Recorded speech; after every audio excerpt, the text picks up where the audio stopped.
What a difference 2 days make. Pacers beat the Heat. They never trailed. Several starters were awesome. Pacers get through a difficult part of their schedule. Boy, oh boy, do we have much to discuss on today's Locked On Pacers podcast.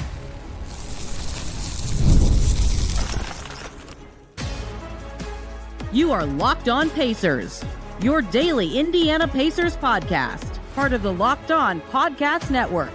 Your team every day. What up, y'all? Happy Monday. Hope you had a great weekend, and welcome into another edition of the Locked On Pacers podcast, where we, of course, talk about the Indiana Pacers. As always, my name's Tony East. I cover the team for Forbes, and today we have a lot to talk about from Pacers Heat round 2, a much better round for the Pacers, who got embarrassed last Friday and showed no effort, and then came out on Sunday. And despite it getting hairy late, never trailed. Starters were much better, gave a crap, and won a basketball game. And they're 6-7, and they have played well maybe 2 or 3 times this whole season. But this was a good performance in many ways for the Pacers, who really, really needed it. Lots of starters were great. Ben Shepard, a little bit of an oblique injury going on, and a key schedule shift is coming. So we have a lot to talk about today, and none of that's the lead, because the biggest story of this game was Mr. Myles Turner, the 10-year Pacer, rising to a very big occasion for the Pacers. The City Edition yielding Indiana Pacers. Myles Turner was awesome in this game. Stats, you can see the stats and know that, right? If you did not watch the game, you would still not know that from looking at his stats, because he defended Bam a lot in this game and had 34 points and 9 rebounds, right? The headliner is already great. Defending Bam is super challenging, especially when Jimmy Butler's out and Bam is the only kind of inside to out presence on the Heat. Yeah, Kevin Love can shoot it. That's fine. Whatever. Bam is a beast. He can guard and he can score at 24. But Myles Turner did a good job on him. A lot of Bam shots were either against his own or against not Myles Turner. And Myles Turner totally kicked butt on offense. He made 14 shots in this game. He went 14 for 23 from the field, shot 61% on high volume. That is impressive. He made 14 shots. Tyrese Haliburton was the next highest player in attempts on the Pacers. Tyrese Haliburton took 13 shots. Myles Turner made more shots than anyone else on the Pacers roster attempted from the field in this game. Already, wow. 5 for 8 from deep for Turner. They were all very important. Some acrobatic finishes. One in transition stands out, of just a layup that you don't see from Myles very often. A couple dunks of the game, including an emphatic dagger that he earned. One of his threes was as big as it gets. I mean, there were a lot of big threes for the Pacers in this fourth quarter after the Heat tied the score up at 97. But with the game still kind of hanging in the balance, going back and forth, Tyler Hero just hit his second three in like 30 seconds. It's a 4-point game with about a minute to go. And Myles Turner, a kind of step back on a Ben Mathurin pass for his 5th three to get to 32 points, puts the Pacers up 7 with 53 seconds to go. That felt like the first dagger. His dunk was the second dagger. And he deserved to have 2 daggers for the way he played all night long.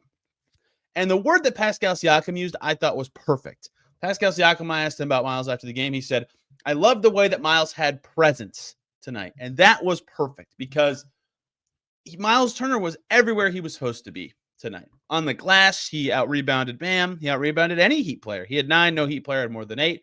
He was popping at the right times. He was diving at the right times. He was slashing with and without the ball. His defensive presence was there. He had 2 blocks. He only had 1 turnover. He only had 1 foul. Like, he was in the right spots on both ends. He made the right decisions on both ends. He actually finished plays. And I was curious where this was headed with him, because many of you who have been either A, listening to this podcast for ages, or B, have been watching the Pacers extensively for ages, or C, been on Pacers Twitter for a long time, will remember the days, this was forever ago.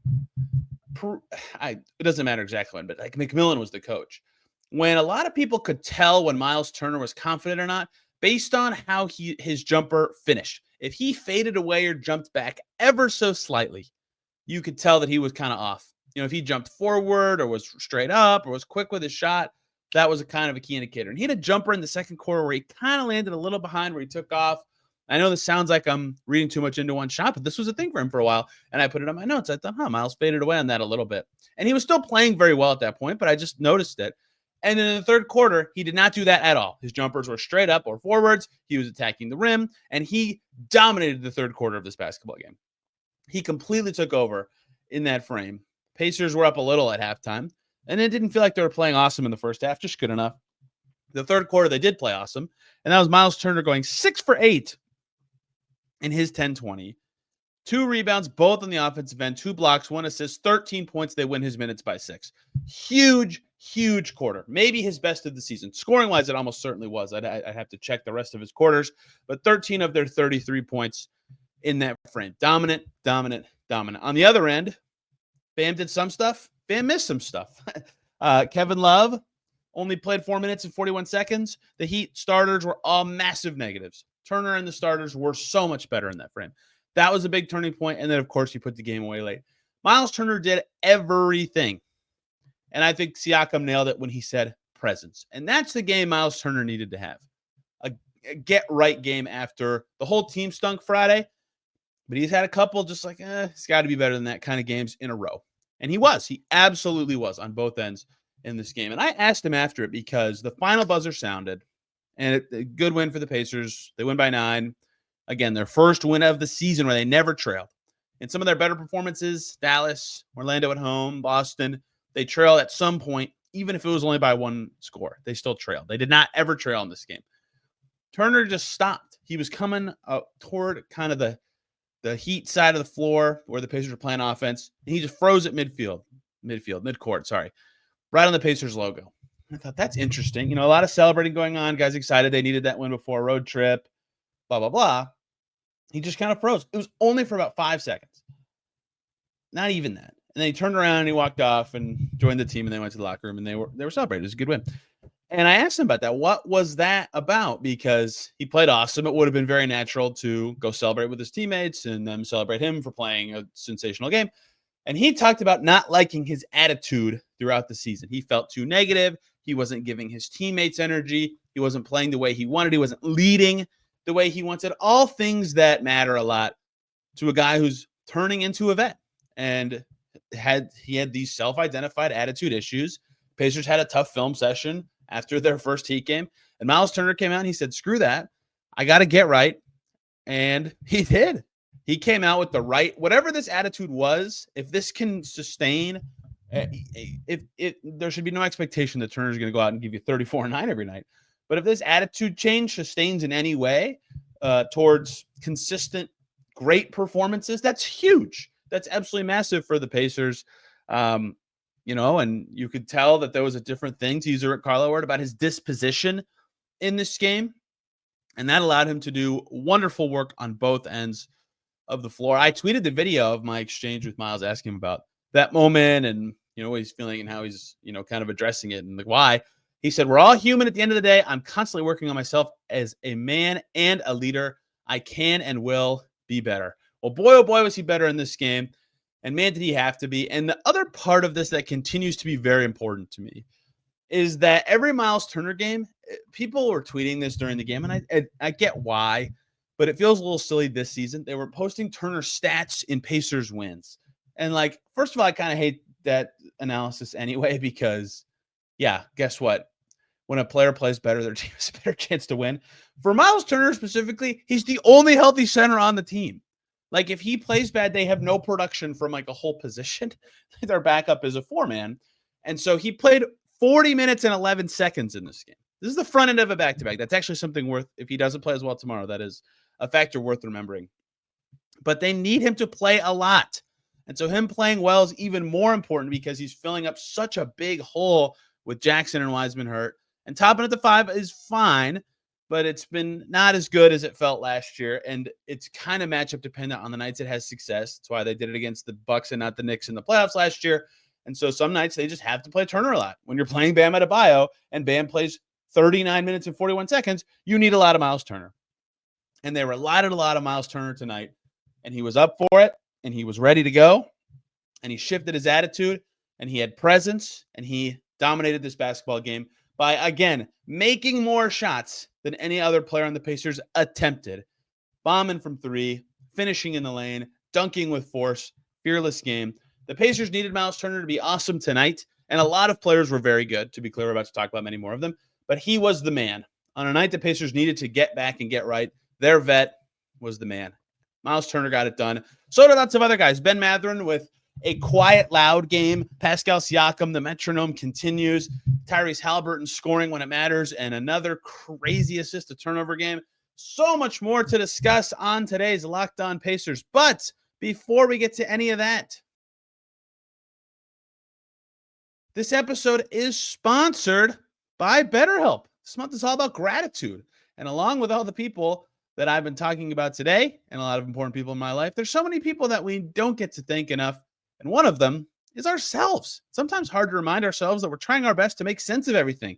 And in this crazy world, that is not easy. Here is a reminder to send some thanks to the people in your life, including yourself. And therapy can help you do exactly that. Therapy can be helpful for learning positive coping skills, learning how to set boundaries. It will even empower you to be the best version of yourself. It is not just for those who have experienced major trauma. So if you have been thinking about starting therapy, give BetterHelp a try. It's entirely online, designed to be convenient, flexible, and suited to your schedule. Just fill out a brief questionnaire to get matched with a licensed therapist. Switch therapists anytime for no additional charge. So let the gratitude flow with BetterHelp. Visit BetterHelp.com/LockedOnNBA today to get 10% off your first month. That's BetterHelp, HELP.com/LockedOnNBA. Back here on Locked On Pacers. Thanks for making us your first listen today and every single day. Your second listen should be Locked On Colts. Tyrese Haliburton shows up to the game in an Anthony Richardson jersey. Anthony Richardson has, by all accounts, because I only got to watch the very last drive because at the Pacers game, the best game of his career after a 2-week benching, game-winning touchdown.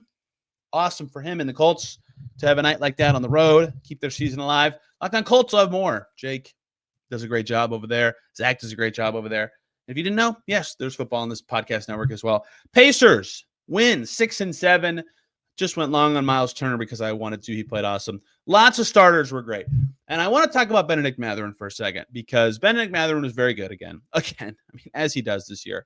21 points, 12 rebounds for Bennedict Mathurin. 2 assists, 2 steals, only 1 turnover. They won his minutes by 18. 8 free throws. Almost half of the Pacers' 20 in the game were taken by Bennedict Mathurin. Mathurin's had a lot of awesome games this year, and this was another one, to be clear. He was quite good. His rebounding has changed the trajectory of the Pacers on the glass. He's up to 6.5 per game entering tonight. So he's well over that now.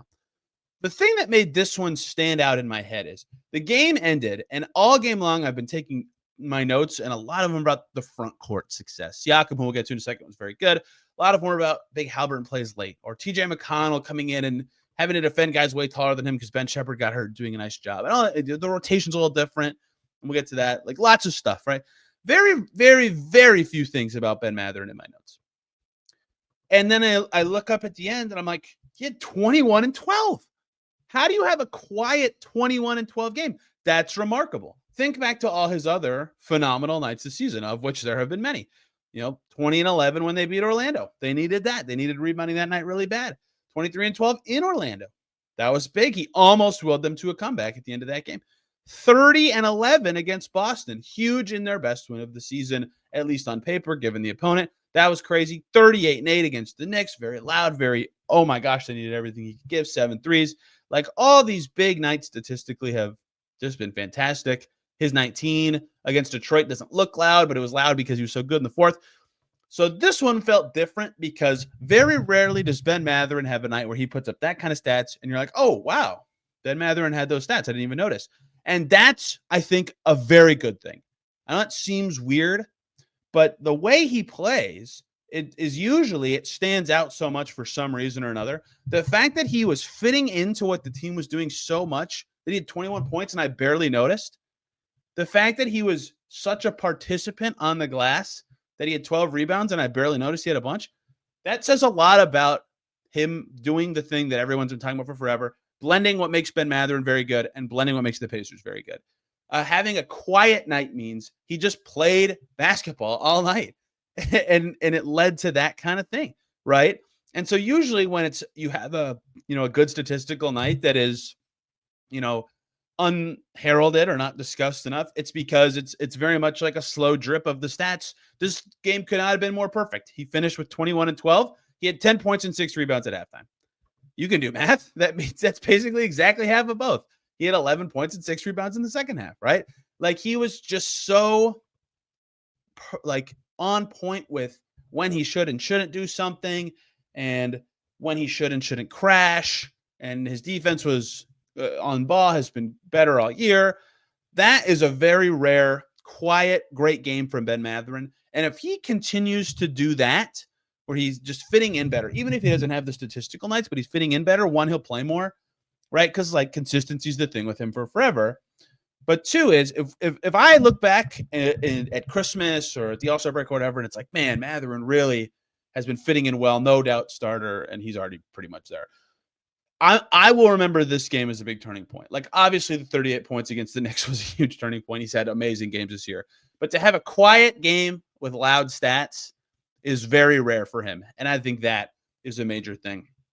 Loud stats, loud game for Tyrese Haliburton. 16 points. Now, let's be clear. 4 for 13 is not very good. Started 2 for 10.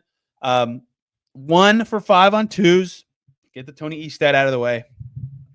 16 points on 13 shots, fine. He needs to be more efficient. I'm not going to beat that drum for the 100th podcast in a row. 13 assists, 0 turnovers. That's excellent. That's very good. That tapping into that part of his game can still make him, fringe all-star level. That he was just, the Heat are so scared. Every team is so scared of him getting going. And the passing comes as a part of that. Lots of good feel with the big men, right? When the Turner Haliburton game or the Siakam Haliburton game is clicking, the Pacers look great. They were both rolling today, and that was huge for them. And Haliburton's points came at about as big of a time as you can get. Again, he starts 2 for 10. The Heat are just dominating to start the fourth quarter of this game. And I say the Heat, but I really mean Tyler Hero, who was just a flamethrower in the fourth quarter. Holy cow. I mean, this could have been what do you even do when Tyler Hero's that hot kind of podcast had. The Heat won this game. So Tyler Hero didn't actually make the shot that tied it, but he hit 2 threes and 2 free throws like in a minute and a half right before that. Duncan Robinson hit the 3 that did tie the game with 5 minutes and 37 seconds to go. And remember, the Pacers never trailed in this game. So they were ahead the whole time until that. It was 0-0. Pacers scored first. They were ahead the whole game. And then the Heat tied it at that moment with about 5 minutes to go. And everybody, I bet some people on the Pacers, even though it would be painful to admit, like given how their season's gone and how many leads they've blown, are probably like, oh boy, it's just never fun, especially when the other team is red hot. And Myles Turner missed the 3 on the Pacers' next possession. TJ McConnell in the corner runs out for a massive rebound. That was his second offensive rebound of the game. He got shoved and clearly was about to look for a foul. It kept playing, whipped it out to Haliburton, who drilled a 3. Massive, massive 3 from Tyrese Haliburton, right? For all the faults he's had efficiency-wise this season, that man has been clutch as they come this year. He's hit a big shot in over half the Pacers games. Like that is remarkable given his efficiency. All right, okay, that was huge. They get the lead back. Lawler's losses. They're about to win. They just hit 100 points. Then they get a stop. And once again, McConnell sets up Haliburton for a running 3 this time, a shot that he works on every so often, and it looks cool to watch him do it. That was a huge stretch. The Pacers won by 9, and that was 6 points in 32 seconds from a tied game. Huge, huge sequence from Haliburton there. So almost half his points were at a key time. 13 assists, 0 turnovers is just like I don't think people can fathom like how good that is. Every other Pacers player except for Quentin Jackson who played had at least 1 turnover in this game, right? It was phenomenal from Haliburton in that way. So yes, he has to be more efficient. That is a never-ending discussion this season. I am not trying to brush that to the side. I will when he hits 2 massive shots and has a 13-0 assist to turnover. Pascal Siakam once again, I already did the podcast on why he should be an all-star this year. What is there to say? 23 points on 11 shots with only 3 free throws and only 3 threes attempted. Dude just went inside the arc and said, yeah, I'm going to score. I don't care. It doesn't matter who's guarding me. And this is sort of a Heat problem, right? They have Bam. Bam's great. Kevin Love, by the way, missed 2 shots on Friday and missed 3 shots in the first minute and a half of the game tonight. Kevin Love, when he wasn't as effective, his defense stinks, and he's too slow to hang with either Turner or Siakam, but he's going to be on one of them. So that benefited Turner a lot early. But like Siakam got occasionally that matchup and took advantage. And Kevin Love's not in the game. Sometimes Jaime Jaquez can be the backup for. He's a little faster, but is much shorter than Siakam, and he got hurt mid-game also. Nikola Jovic is like kind of tall and fast, but isn't a great defender. And like Haywood Highsmith is too small to be the 4. Haywood Highsmith, by the way, didn't miss on Friday, didn't make a shot on Sunday. So there weren't really good answers next to Bam in the front court. And so one of Siakam, Turner, even Toppin, who hit 4 shots in this game, had a nice matchup or something they could do to create an advantage a lot, very often. 9 for 11 for Siakam, 4 boards, 3 assists, plus 10, 23 points. Monster all year. Just keeps doing it. The bench was fine. Jarace Walker probably should have made more shots, but has been good on the glass and on defense this year. McConnell and Toppin both shot 50% on decent volume. McConnell's biggest contribution in this game to me was defense. He came in late when Ben Shepard got hurt and had to chase around Tyler Hero and Duncan Robinson, and chasing them requires sprinting full speed and sometimes running into Bam Adebayo, which is tough. And he hustled. He did his thing. That was huge for the Pacers as well. Rick Carlisle said the rotation would change a little, or he contemplated changing the rotation. And so the ninth man was not Johnny Furphy. It was Quentin Jackson. I thought that was the right move. They love 2-point guard lineups. That's a good way to get Haliburton rest and have 2-point guard lineups with McConnell and Jackson. Jackson had 1 rebound and no other stats, but was totally fine.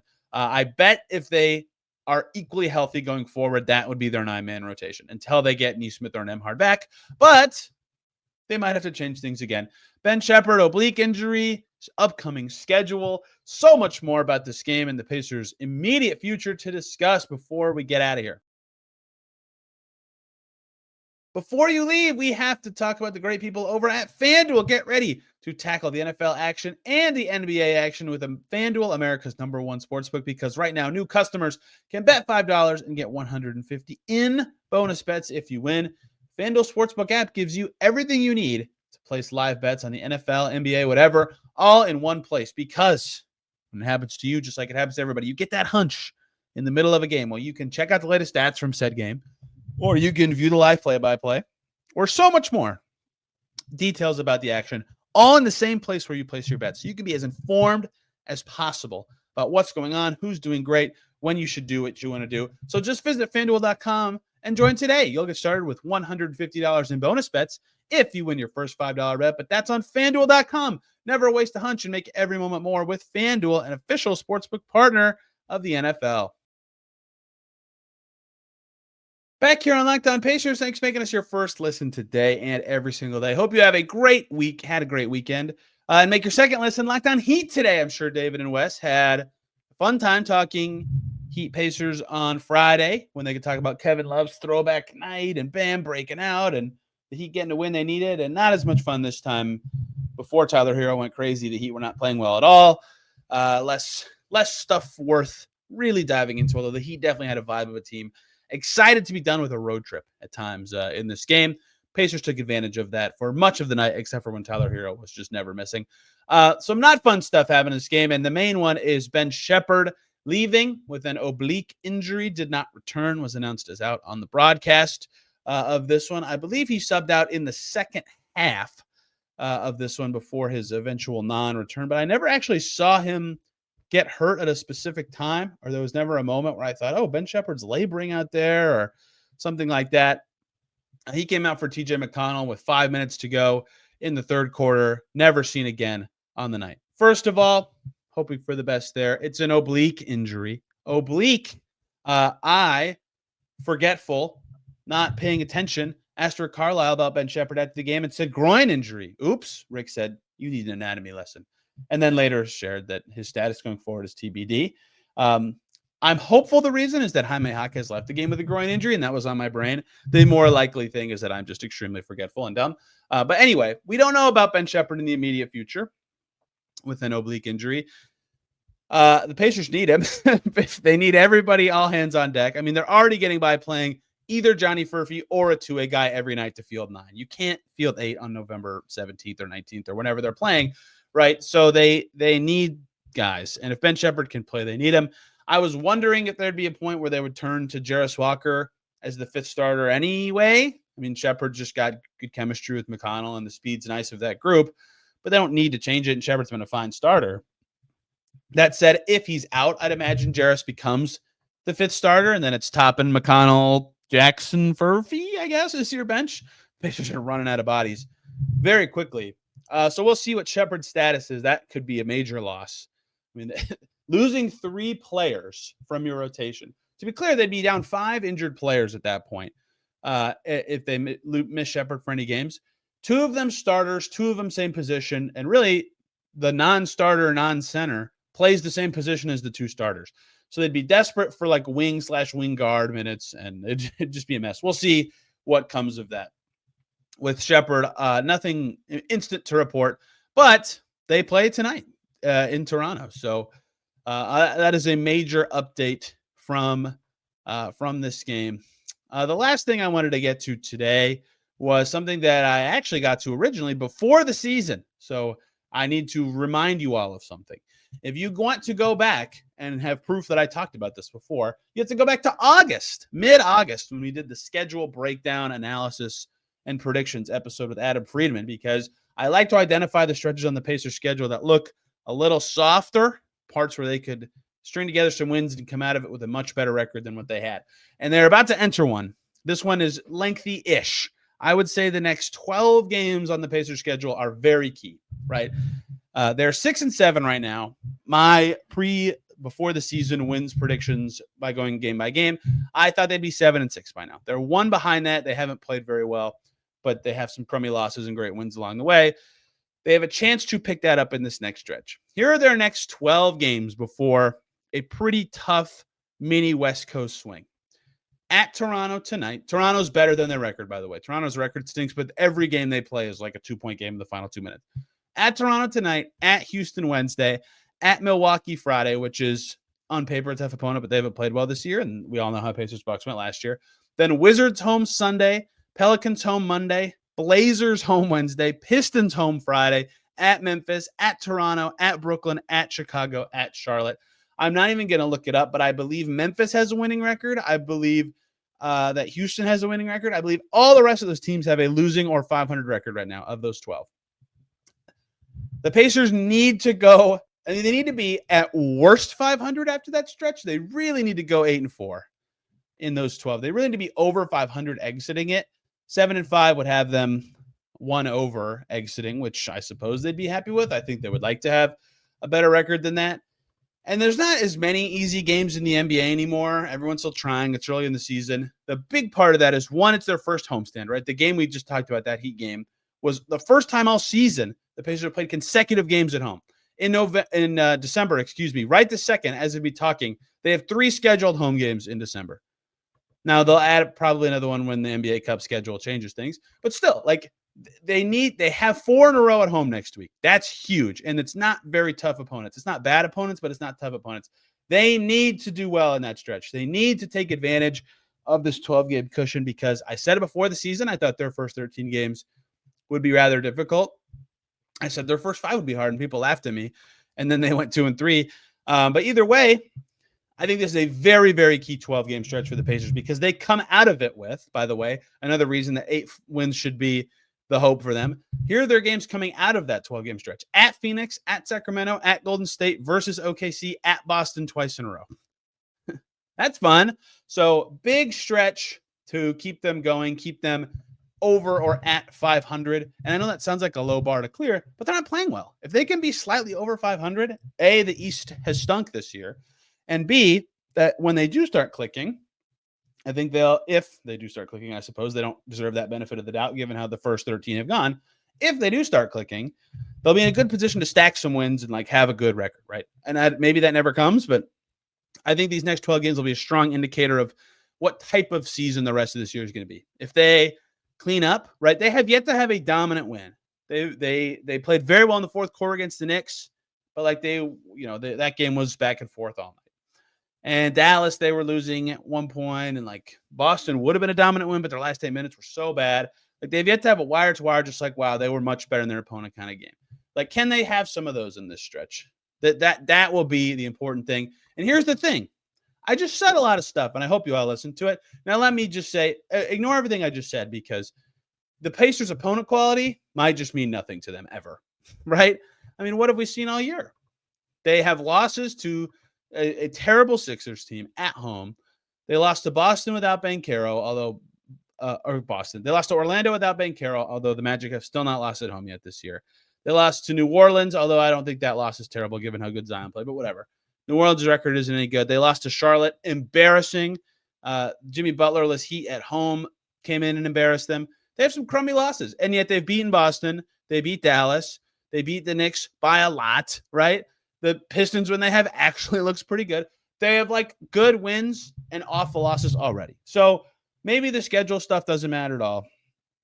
But on paper and in theory, I think the next 12 games, how the Pacers come out of it, will set up what could be the rest of their season. Are they going to be fighting to be 500 all year? Are they going to have a chance to do some damage in an East that's wobblier than people thought? Well, how's this going to go? We might find out between now and December 8th is the final game of this. And guess what? After that is the in-season tournament game. So there could be 2 more added that are possibly also just as easy. We'll see. Fun win for the Pacers tonight. They needed it before they go on a mini 3-game road trip this week. We'll have coverage of all those games here on the Locked On Pacers podcast. This week, I want to talk about the Mad Ants at some point. Their season has started. I have not had a good chance to fit them in yet, but I finally got to see them in person, which has been great that they're back.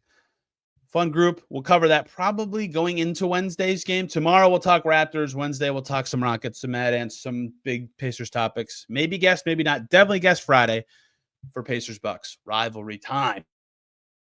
Got to talk some Bucks with a Bucks person.